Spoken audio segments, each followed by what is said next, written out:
Welcome to On the Issues with Michelle Goodwin at Ms. Magazine. As you know, we are a show that reports, rebels, and we tell it just like it is. On this show, we center your concerns about rebuilding our nation and advancing the promise of equality.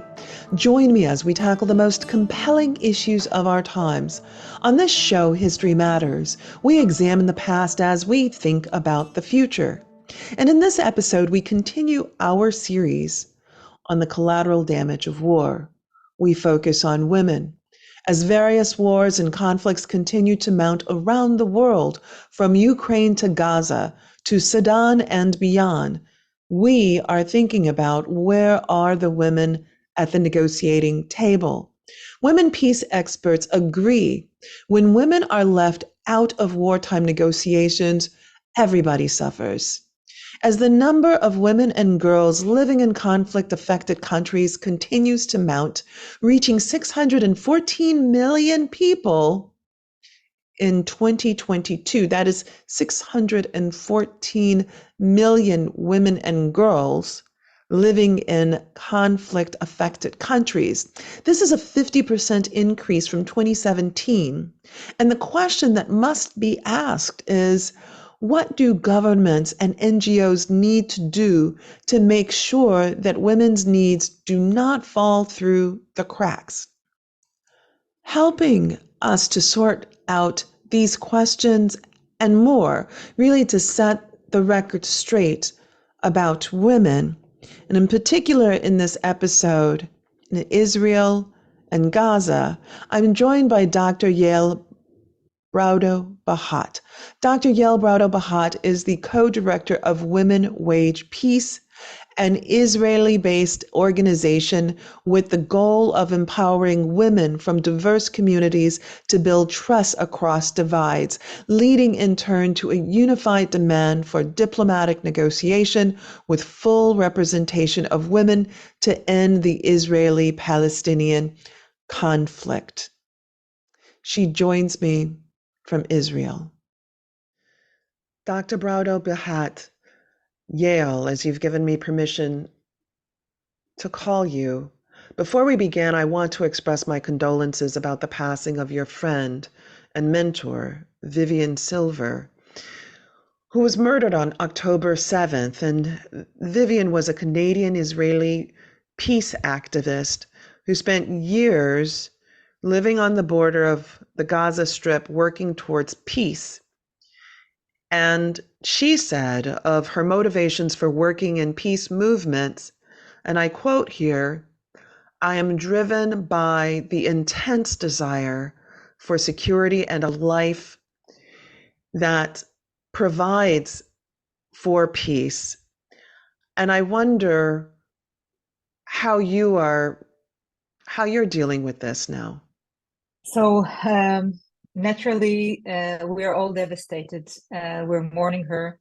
As horrible as it sounds, until last Monday, we were hopeful that she was kidnapped by the Hamas. And just saying these words that we hope that she was kidnapped is really unbearable. But this gave us hope that she was still alive, that she was able to, to comfort other hostages. She was able maybe to talk to her captives. But unfortunately, last Monday, we were informed that her ashes have been recognized by DNA testings and in her house in the kibbutz Be'eri, and at the southern part of Israel near the Gaza border, and she was confirmed dead. Personally, and I say personally, but I think that I share this experience with so many other peace activists and peace leaders in Israel and maybe all over the world as well. Vivian was my mentor. I'm relatively new in this field. I have been active in peace building for the past 7 years. 3.5 years I've been serving as one of the two co-directors of Women Wage Peace. I'm responsible for our international relations and research development with teams of amazing volunteers in the movement. And Vivian was she taught me almost everything I know about this. And every time I needed an advice, every time whether big strategic advice or how to word and articulate a letter to a supporter, she was there for me, and I learned so much from her. And I personally I will miss her so much. I cannot even begin thinking about it. And as I said, I'm only one because there are so many proteges that she had, um, and we'll have to support each other. And on Thursday we had a very big ceremony for her, a memorial ceremony, saying goodbye. And I felt like losing this very strong like cane, something that I can lean on. And I thought that I can fall down now, but she wouldn't want me to fall down. She would want me to raise up and stand on my own. And this is what I'll have to do from now on without her. But she will be with me all the time. But it's so painful, and I feel your grief. I sense it, and the world all over feels and senses the pain. And of course, when it's the peacekeepers who are murdered, who are Yes. sacrificed, that's an added layer of pain. And I want to go back to more of what she has said in the past, that she's driven by an intense desire to see a life of mutual respect and freedom for all people, and for, as she said, both our peoples. And she reflected that the thought of yet another war, this is in her words, drives me mad, is what she said. And she said, like the last three, it will not resolve the conflict. It will only bring more dead and wounded. When rockets fall in our area and the media announces that there were no casualties, I want to shout, what are you talking about? There are thousands of emotionally wounded among us, children and adults alike. I mean, it gives me shivers really to think about the profundity of how she saw so much of this and mentored you and so many others to think about peace. And of course, when in fact the emotion can be revenge. Yes, and I know that this is a sentiment common to and shared by many people on both sides currently. And for us, we say that revenge is not a work plan. Revenge is not an option. Vivian definitely would have said it as well. And we know, we the mothers, and mothers, in the not in the biological sense, but the political sense. And I will talk maybe a little bit about our sister movement, the Palestinian sister movement, Women of the Sun. We mothers know that the only way to achieve security for ourselves, for our children, for next generations, is by peace, by political means, political agreement, negotiated agreement. We just need the leaders to sit down and talk, and the world, the forces of the world to support and facilitate it. Because another round won't bring us the resolution. Another round won't bring us the security that we all desire. For us, peace is not something naive or utopic. It's something, it's just not fighting, just not sending our sons and daughters to fight each other and kill each other. We don't want it. Well, that's right. And, it strikes me that something that you've said in terms of both sides, and I realize that what you're talking about, and we've seen this sort of conflations, that it's all Israelis that feel a certain way, or all Jewish people and all Palestinian people who feel a certain way. And that's not really what you're talking about. You're actually talking about the people who are engaged in the war. You're talking about governments and Hamas itself, that has perpetrated this horror on October 7th that resulted in the murder, the killing of Vivian. And it, I think, is an important point to note, given that the attacks land on children, the attacks land on women, These are not women who said, I sign up for this. I sign up, I say that you do this in my name. I mean, of course, there have been activists in streets and things like that, but I think that that's an important point to make, that as you connect this to mothers, and mothers in the political sense and not just in the biological sense. Absolutely. Women and children were harshly inflicted in damage in this in the current events, whether it's Israeli and also Israeli-Palestinian women being murdered, being raped, being abducted, children who are kept in captivity. Emily Hand, for example, I would say celebrated. She was 9 years old last Friday, only 2 days ago, and she's captive by the Hamas, and so it's unbearable. And of course, on the other side, women, children, and also men are being killed. Civilians are being killed, and we just want it to stop. We know it's possible because it happened. It happened in Israel, between Israel and Egypt, and Israel and Jordan.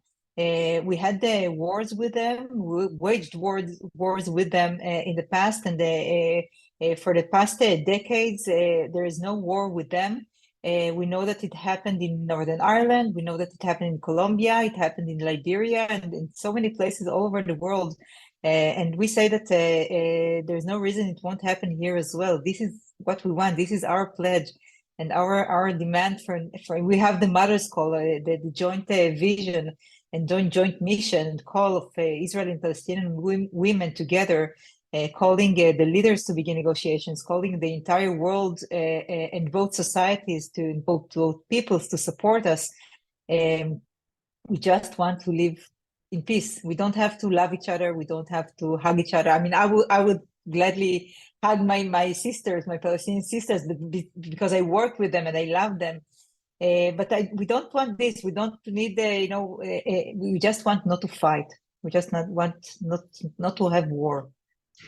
Well, on this note, and as we're talking about mothers in the biological and political and social and cultural sense, if you could help to give us some sense about how this ongoing war is affecting women in Israel and in Gaza. I can tell you about Israel mostly. I think I don't want to talk on behalf of my Palestinian partners. In Israel, again, during the massacre of October 7th, we have very harsh evidence of women being raped and murdered. I don't want to, I don't want to repeat what I've heard because it's really horrific. It might trigger the listeners, but the information is out there on the internet. I do want to express my, I would say, protest, resentment, because many women's organizations all over the world, including UN Women, denied or disregarded the horrible crimes, the gender crimes that were committed on October 7th. And the fact that there are many dozens of women and children and girls being held by Hamas currently, and we don't know if they're alive. We don't know what is being done to them in the Hamas captivity, and we expect we Israeli, and again, when I say Israeli, it's both Jews and Arabs, because we have Arab women in the Hamas captivity currently, and Arab women who were murdered on the 7th of October, and we call women organizations all over the world, including UN Women, to acknowledge it, to support us, because I know and I assume that the reason that they don't or they keep their silence now is that they need to choose, right? Either pro-Israel or pro-Palestine.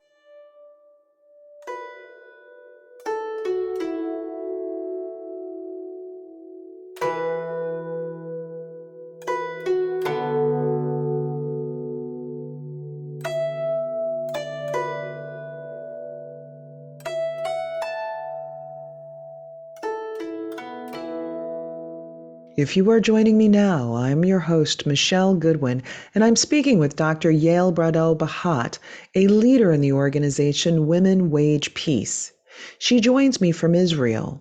In this interview, we have been speaking about why forging peace is critical in the Israel-Gaza war.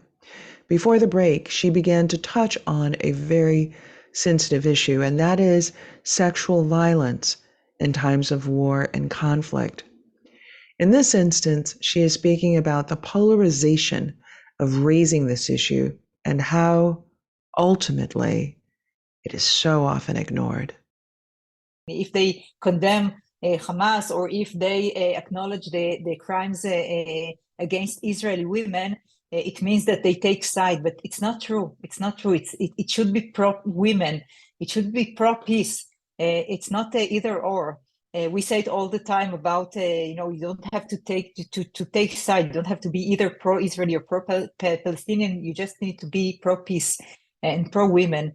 So I take this stage to call all women organizations all over the world, UN Women as well, to condemn and investigate those crimes.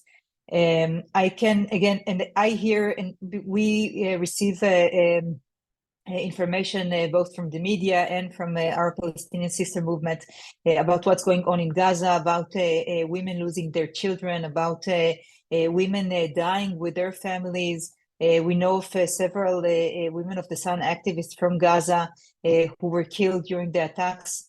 And of course, this is devastating for us as the Israeli women that were killed. And so we, again, I said it and I will say it as much as I can. We just want everything to stop. We don't want any more victims on either side. And I'm glad that you raised this point because it's not mutually exclusive.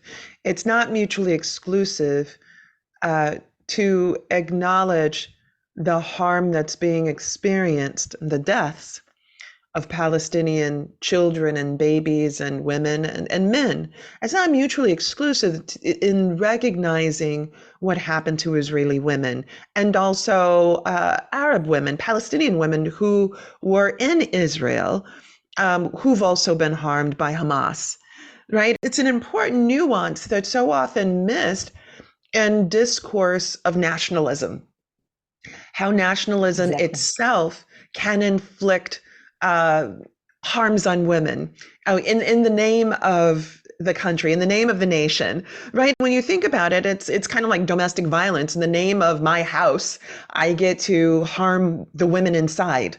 I get to harm my daughter. I get to harm my wife and stay away from my house. I control this house. And it's a really important nuance. And we're trying to have nuanced conversations that are very, very difficult in these times, really difficult. And we've seen how people have been attacked by trying to have a nuanced conversation. And so thank you for raising what has happened on October the 7th to the women who were harmed, be they Israeli or be they Palestinian, because both are true in terms of what happened with Hamas. And I want to take this opportunity to remind our listeners of something that I shared when we launched this podcast series, and our first launch addressed healthcare. I mean, are there areas in which there should be no tread, a bridge too far? Don't decimate what are healthcare systems that can then treat people, including after rape and sexual assault. But as I shared then, according to the European Institute for Gender Equality, here's what we know that happens in times of conflict and war. That violence experienced by women and girls during armed conflict includes, and there is a trigger warning that we've done for this entire series and this episode, but it includes murder, unlawful killings, torture, and other cruel, inhuman, and degrading treatment or punishment, abductions, exactly as we saw on October the 7th, maiming and mutilation, forced recruitment of women combatants, rape, sexual slavery, sexual exploitation, involuntary disappearance, arbitrary detention. And then it goes on from there. Their report: forced marriage, forced prostitution, forced abortion, forced pregnancy, forced sterilization, all of these things that occur, that take place against women in places of combat and combat zones all across the world. And some of that we saw on October the 7th. And so it's important to be able to hold multiple truths, to acknowledge that, while at the same time fighting against the devastation that we see taking shape, the horrors, the pains, the killing, etc., that we're seeing on the news, right? It's every day. Absolutely, and absolutely. So this is what we're saying all the time. Acknowledge the victims on both sides, because I think that hurt and the grief does not know the sides. It doesn't care. We are sad. We are grieving. We are terrified. Both for our the Israeli women and children, and also men who were murdered and slaughtered, and everything that you said. Every day I heard awful evidence and testimonies about it, and of course also on the Palestinian side. So there's no side for pain. Everything is so painful. When you talked, I was reminded of a documentary that I watched several times about the women of Liberia. It's called "Pray the Devil Back to Hell," and it shows it tells the story of Lema Bowie, and she's a Nobel Prize laureate from 2011. She was one of the leaders of the Liberian women's movement. That pushed the leaders to begin negotiations and succeeded in reaching an agreement, a political agreement that ended the civil war there back in the beginning of the millennium. And in the documentary, there are really horror stories about what was done to women and what was done to men. And women from both sides of the conflict sat together and united and called the leaders in the world in the African leaders to facilitate and support the peace talks. And they told, I was sitting with someone and I know that her brother raped my daughter or something like that. I don't remember the details, but acknowledging the horrors. And still knowing that we can and we need to talk because we have no other options. So when, for example, us and Women of the Sun, and we've been in touch since the beginning of the war, since the first day of the war when Israel was attacked. They contacted us. They asked us how we are doing. Like us, they were very worried about Vivian for several weeks now. They are mourning her as well with us. And of course, we are very worried about them and their relatives, and they have relatives and friends and members in Gaza. So we share this pain. We don't disregard it. We tell each other everything, but we do it from not from a blaming or shaming perspective, but rather than from sharing the pain and acknowledging the pain of each other. And from this acknowledgement, we can strengthen the hope because we're together despite everything. Well, this brings to mind a couple of questions for me. The first that I'm thinking about is, how do you respond to those that say that the only way to respond back and to make sure that there's not another Hamas attack on Israel is to the only way to do that is through what we're seeing now, through the kinds of forceful attacks that have decimated so much of Gaza. How do you respond back to arguments like that? I'd imagine that it's very difficult.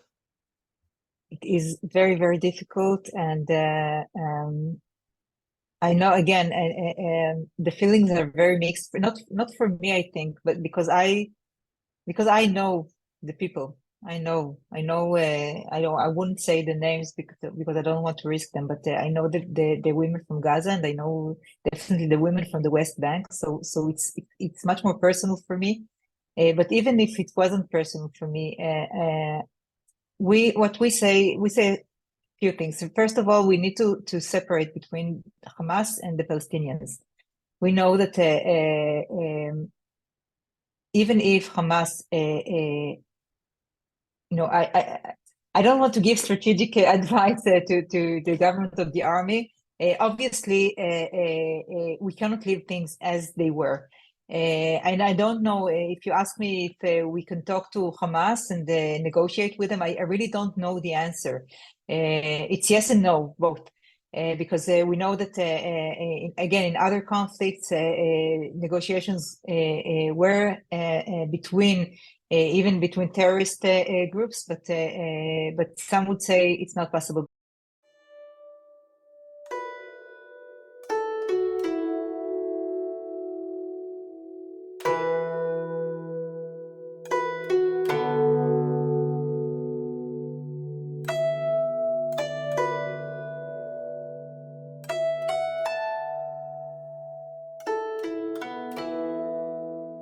If you are now joining me for our special series on collateral damage during times of conflict, in this episode I'm speaking with Dr. Yael Braudo-Bahat from Women Wage Peace, an organization that operates in Israel alongside its Palestinian counterpart, Women of the Sun.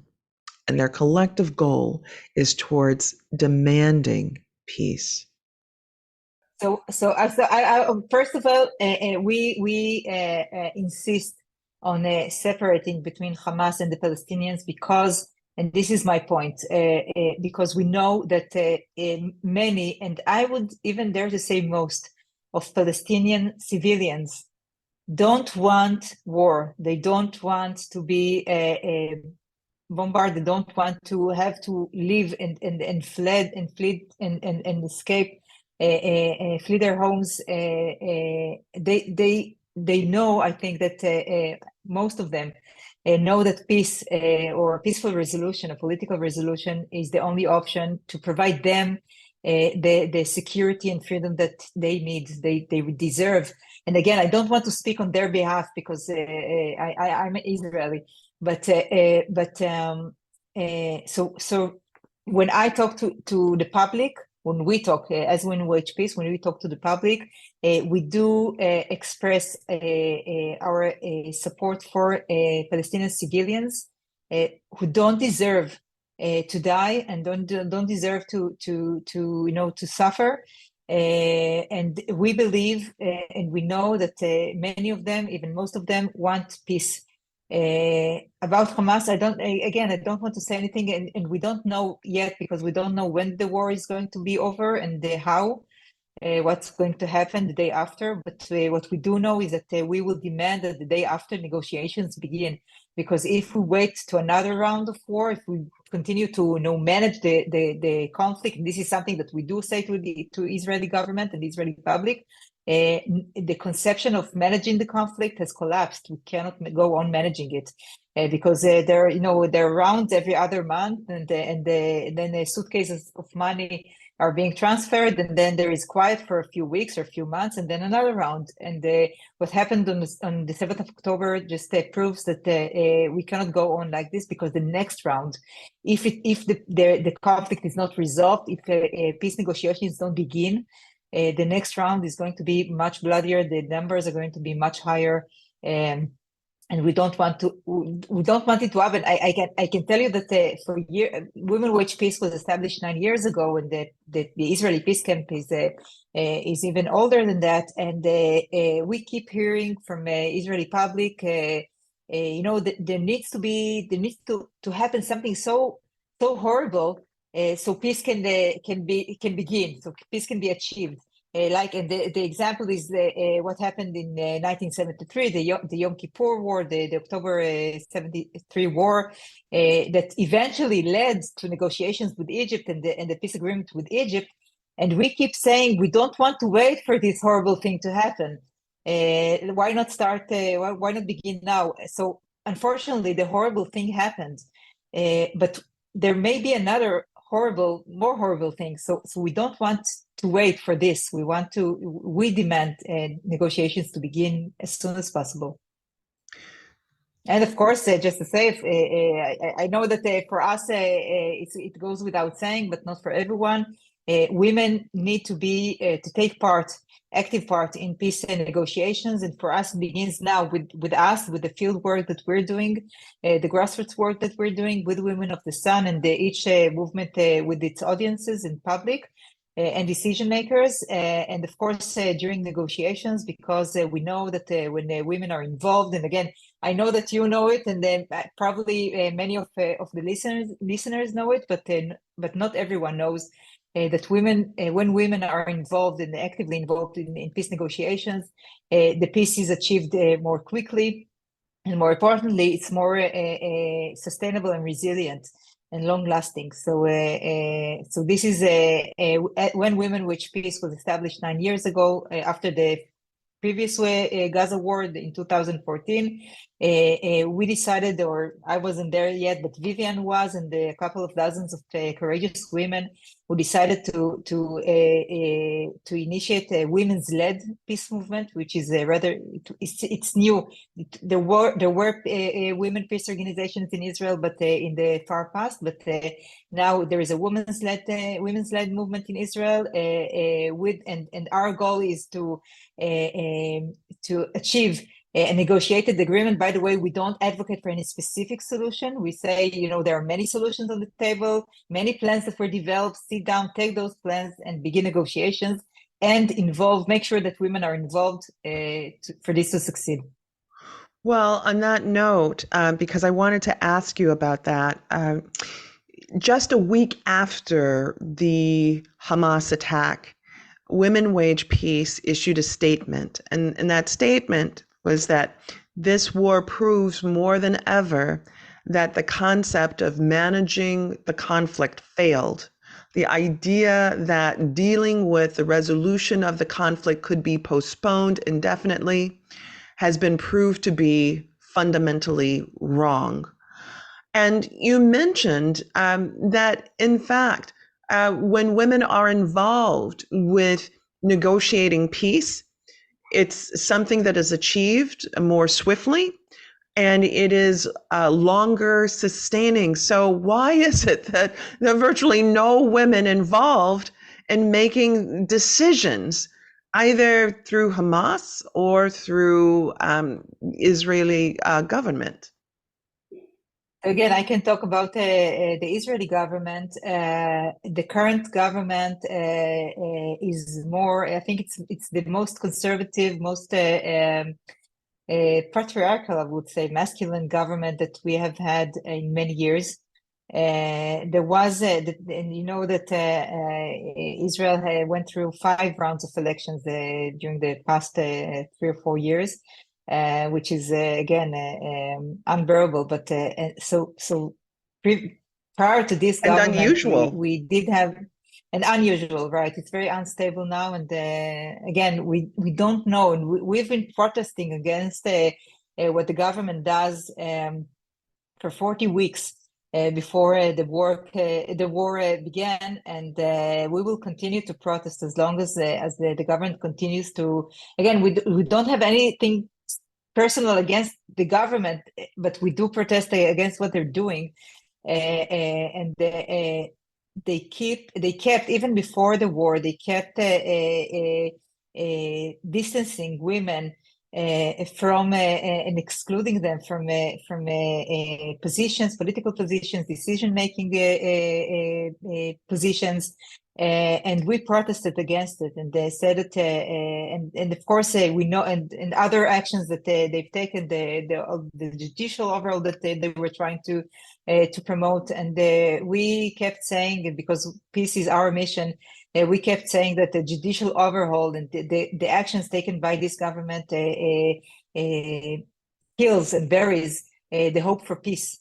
These are the signs that we during the 40 weeks of protest, these are the signs that we stood with, because we know that when women are not involved and they don't take part in the decision making in the processes, when they're not.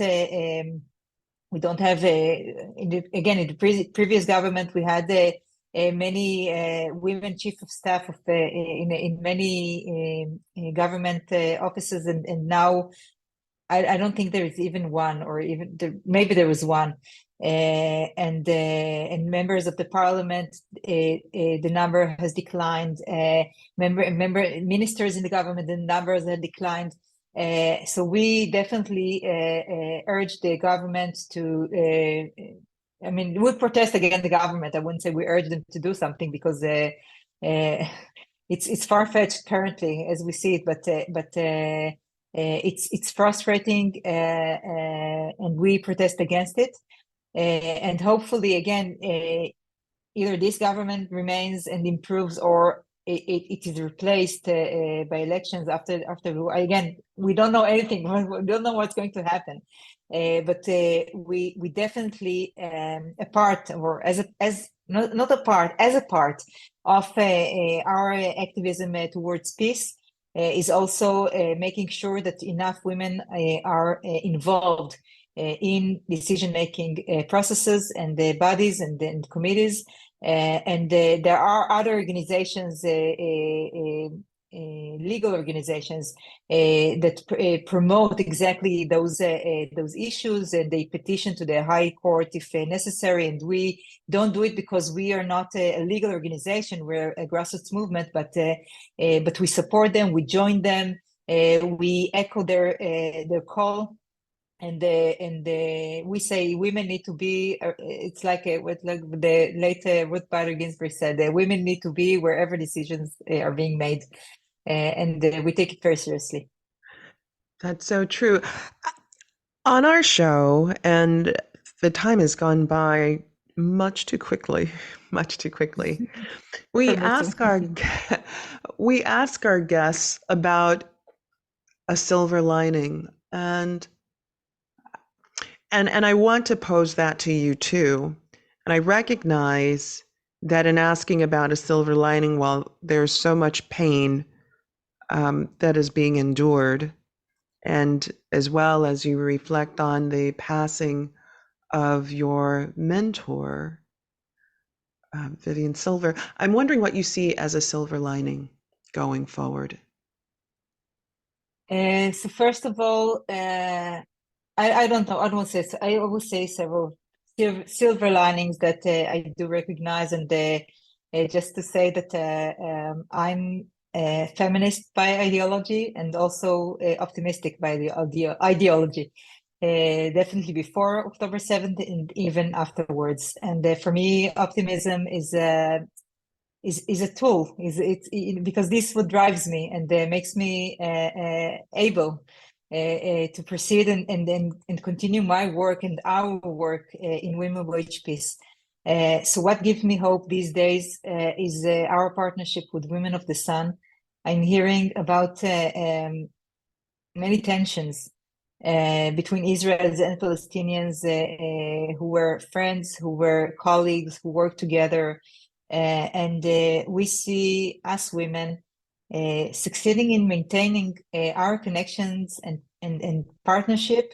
We have a very big project that we were granted a very nice grant to a nice award to have a joint project of training women to become more involved, women from both sides to become more involved in peace. And it officially began on October 1st, and then we had a very big event which I didn't talk about, but I can say a few words about it as well, in Jerusalem and the Dead Sea together. 1,500 women from both sides, from Israelis and Palestinians, marching together and calling our mothers call together with the amazing support of women from all over the world, including the U.S. Deputy Mission in Israel.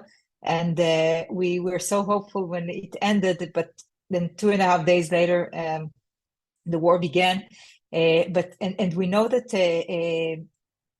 and again, back to this project, we were supposed to rest for the weekend and then begin on October 8th working on it. And although it was postponed a little bit because everyone was in shock, and we had to figure out how to continue and how to amend what needs to be amended in the project. But we succeeded. We talked together, and we managed to do it, and we're launching the project. We're going to do it together.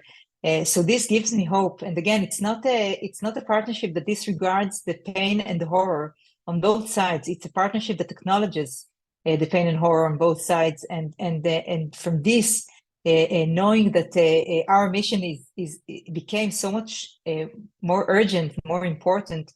So this gives me hope. What gives me more hope is our activists who don't give up. We go out, we stand every day in sun and rain, and with the families of the hostages, calling, because for us this is the first, and maybe I should have mentioned it before, but this is the first thing that we demand, the hostages, all of the hostages, to be released. So our activists are devastated. And we have doubts. We have our doubts because it's very difficult to be peace activists during these days. But we continue together, and we think about the future. And I also think about Vivian and the legacy she left us, and the path that she paved for us. And we know that we're continuing together on this path, and this gives me hope. And since you asked, I wanted to share with you like this vision I had. Last Thursday, during the memorial service for Vivian, I sat there and saw all the flowers, and I suddenly remembered that when I give from time to time, I give a lecture about the history of Israeli and American feminism, and I talk about the suffragist struggle. And I talk about, I show a photo of Susan B. Anthony's grave. And I tell my audience that Susan B. Anthony was one of the founders and leaders of the suffragist struggle, but she died 10 years before the achievement was before the achievement was achieved, and for 100 years now, more than 100 years, when American women go to vote, they pay a tribute to Susan B. Anthony. They go to her grave. They put flowers. They put this "I voted" sticker on the grave. And I tell this story because it's important for me as a feminist to acknowledge, what previous generations, women in the past, the way that they paved for us. And during the memorial service for Vivian, I suddenly remembered this story, and I knew that on the day that the peace agreement with the Palestinians will be signed, I will go to Vivian's grave with flowers, white and turquoise, and our mother's call, and I will visit her and let her know that what she struggled for decades, we succeeded to achieve. So this is for her. So this gives me hope and power. Well, Dr. Yael Braudo-Bahat, thank you so much for joining me in this episode. Thank you. To our listeners, we thank you for tuning in to our special series on the collateral damages of war and conflict. For more information about what we discussed today, head to MsMagazine.com.